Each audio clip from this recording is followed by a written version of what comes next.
DSC 2025 నియామకాల్లో జరిగిన అక్రమాలు, అవకతవకలను నిరసిస్తూ నెల్లూరు రూరల్ నియోజకవర్గ సమన్వయకర్త ఆనం విజయ్ కుమార్ రెడ్డి ఆధ్వర్యంలో కరెంటాఫీస్ సెంటర్, వైఎస్సార్ విగ్రహం వద్ద తొలి రోజు రిలే నిరాహార దీక్షలు ప్రారంభించారు. ఈ దీక్షలో నియోజకవర్గ వైసీపీ శ్రేణులు, యువత, నిరుద్యోగులు, మహిళా నాయకురాళ్లు పెద్ద సంఖ్యలో పాల్గొన్నారు.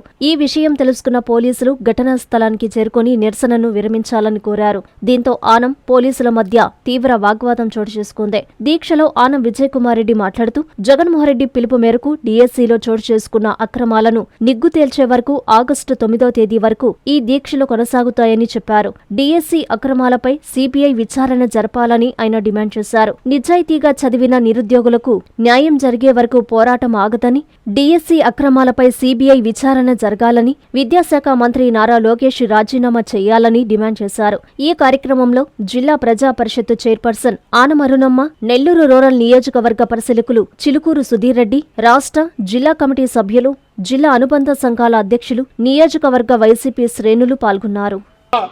16,500 ఉద్యోగాలు ఈ రోజు ఈ రాష్ట్రంలో ఇవ్వబోతున్నామని ఎంతో ఆర్భాటంగా వారు ప్రకటించడం జరిగింది. మరి ఆ కార్యక్రమంలో భాగంగానే వారు చేసే విధానంలో చీకటి జీవోలు తీసుకురావడం జరిగింది.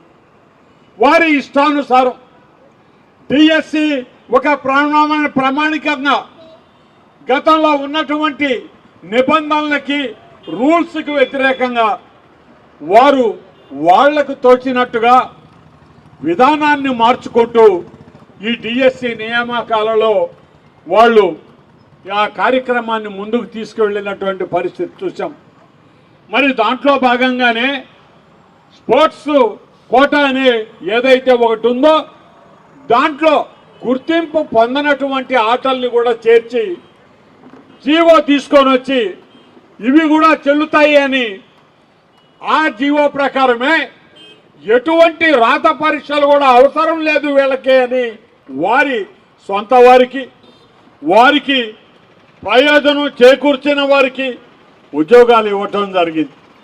మరి ఈ కార్యక్రమంలోనే అర్హత కలిగినటువంటి ఎంతోమంది నిరుద్యోగులు అయ్యా రాత పరీక్షలు రాసి రాత పరీక్షల్లో నిష్ణాతంగా మేము తయారై ఉన్న వాళ్ళకి రాత పరీక్షలు పెట్టకుండా మీ ఇష్టానుసారం మీరు నామినేషన్ పద్ధతిలో ఉద్యోగాలు ఇచ్చేటటువంటి కార్యక్రమాల్ని నిర్వహిస్తే మా జీవితాలు ఏమి కావాలి అని ఆ విద్యార్థులు ఎవరైతే ఆ పరీక్షకు తయారైనారో ఆ అర్హత కలిగిన వాళ్ళందరూ కూడా తీవ్ర నిరాశ నిస్పృహలకి గురైనటువంటి పరిస్థితి చూసాం. పార్టీ కావచ్చు, జనసేన కావచ్చు, మరి బీజేపీ కావచ్చు, పార్టీలు ఏవైనా కావనండి, సమిష్టి బాధ్యతతో కూటమి ప్రభుత్వంగా ఏర్పడినటువంటి వాళ్ళు చేయకూడని విధానంగా ఈ ఉద్యోగాల భర్తీ చేస్తున్నప్పుడు శాసన మండలిలో సైతం మా శాసన మండలి సభ్యులు పర్వతరెడ్డి చంద్రశేఖర్ రెడ్డి గారు కానివ్వండి, మేరిగ మురళి కానివ్వండి, ప్రతి ఒక్కరు కూడా ఈ అంశాన్ని లేవనెత్తడం జరిగింది. మీరు ఇచ్చినటువంటి విధానం లోపభూయిష్టంగా ఉంది, ఇది అక్రమంగా జరిగినటువంటి ఈ విధానాన్ని మీరు వెంటనే రద్దు చేసి సరైన విధానంతో ఈ డిఎస్సి కార్యక్రమాన్ని కొనసాగించవలసిందని వారు ఈ అంశాన్ని శాసన మండలిలో లేవనెత్తినప్పటికీ నిష్ప్రయోజనమైందని చెప్పి నేను మనవి చేస్తున్నా.